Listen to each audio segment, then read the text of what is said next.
Assalamualaikum warahmatullahi wabarakatuh. Alhamdulillah wa kafa, salatu wassalamu ala rasulillahil mustafa Sayyidina Muhammad wa ala alihi wa sahbihi wa mawah wa amma ba'd. Segala puji bagi Allah, salawat dan salam kepada baginda sallallahu alaihi wasallam dengan ucapan Allahumma shalli ala Sayyidina Muhammad wa ala ali Sayyidina Muhammad. Semoga kita termasuk ke dalam golongan umat di kelak yang memperoleh syafaatnya atas izin Allah. Amin ya rabbal alamin. Pemirsa, jamaah kaum muslimin wal muslimat rahimakumullah. Ada satu pertanyaan masuk kepada kita. Pertanyaannya adalah, Ustadz, adakah cara memohon maaf atau menghapus dosa kedurhakaan kita kepada orang tua yang pada waktu hidupnya kita tak sempat memohon maaf kepadanya dan hari ini mereka telah meninggal dunia? Intinya, ada seorang anak yang bertanya bahwa dia pernah durhaka kepada orang tuanya, tapi orang tuanya saat ini sudah meninggal dunia. Nah, inilah yang akan kita sampaikan. Semoga ada manfaatnya bagi kita bersama. Para ulama sepakat bahwa durhaka kepada kedua orang tua itu adalah salah satu dosa besar. Selain syirik kepada Allah, menyekutukan Allah, kemudian syahadat zur, bersumpah palsu, kemudian membunuh, salah satu diantaranya adalah uququl walidain, durhaka kepada kedua orang tua. Lalu bagaimana ketika mungkin banyak anak-anak yang dulunya di masa mudanya dia begitu sangat penuh dengan maksiat dan dosa, melawan kepada kedua orang tua. Lalu kemudian di akhir hidupnya dia taubat kepada Allah Subhanahu wa taala. Tapi orang tuanya sudah meninggal dunia, dia belum sempat memohon maaf kepada orang tuanya.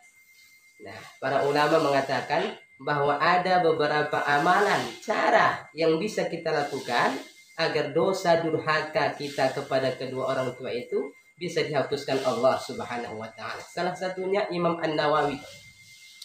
Beliau berkata, nanti di hadapan Allah Subhanahu wa taala di akhirat kelak mungkin tak bisa dibatalkan tuntutan orang tua kepada anak yang durhaka. Tetapi ketahuilah bahwa bagi kita, bagi anak yang sempat durhaka kepada kedua orang tua, pertama sekali yang harus dia lakukan adalah penyesalan dengan bertaubat kepada Allah Subhanahu wa taala. Mandi sunnat taubat, salat sunnat taubat, berbanyak istighfar kepada Allah Subhanahu wa taala atas dosa kedurhakaannya kepada kedua orang tuanya. Selain itu, kata Imam An-Nawawi, istighfar, memperbanyak istighfar bukan hanya untuk dirinya, tapi untuk orang tuanya. Kesalahan, kekhilafan yang dilakukan orang tuanya, dimohonkan ampun oleh anaknya. Selain memperbanyak istighfar untuk dirinya, memperbanyak istighfar kepada kedua orang tuanya. Yang ketiga, kata Imam An-Nawawi, yang bisa kita lakukan untuk menghapus dosa kedurhakaan tadi adalah dengan menyisihkan sebagian rezeki kita untuk bersedekah kepada fakir miskin, untuk bersedekah kepada anak yatim, untuk bersedekah kepada orang-orang yang membutuhkan atas nama orang tua kita.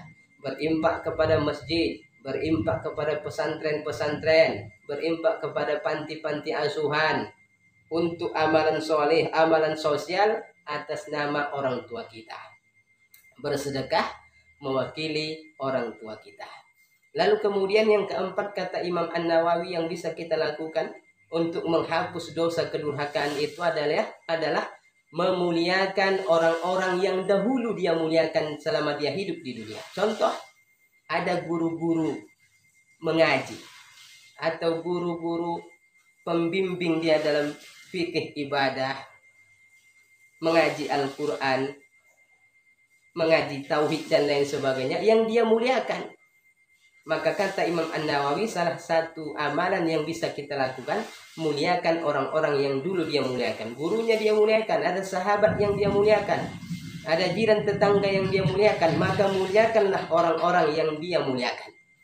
Kemudian yang kelima, kata Imam An-Nawawi, yang bisa kita lakukan untuk menghapus dosa kedurhakaan tadi, mudah-mudahan nanti dimudahkan Allah, menyambung tali silaturahim dengan keluarga yang dia tinggalkan. Kalau misalnya kita durhaka kepada omak kita, ibu kita, mak kita, maka kita sambung tali kekeluargaan, tali silaturahim, pererat tali silaturahim dari pihak ibu. Kalau kita durhaka kepada ayah kita, bapak kita, maka kita sambung, kita eratkan tali silaturahim untuk keluarga ayah kita.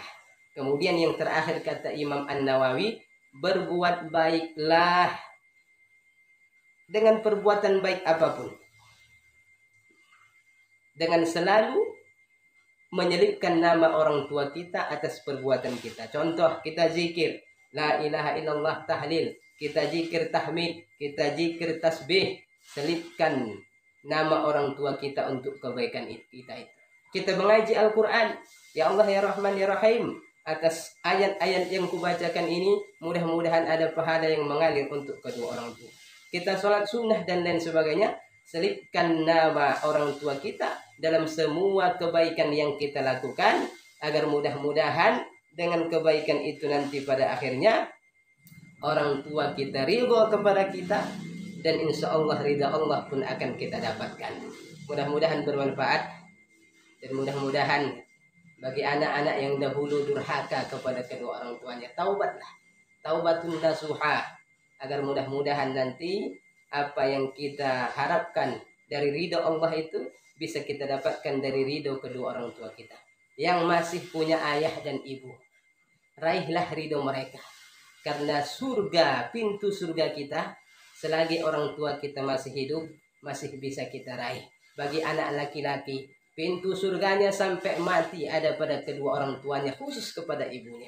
Bagi anak perempuan, pintu surganya nanti ketika sudah menikah ada pada suaminya. Mudah-mudahan kita sebagai seorang anak bisa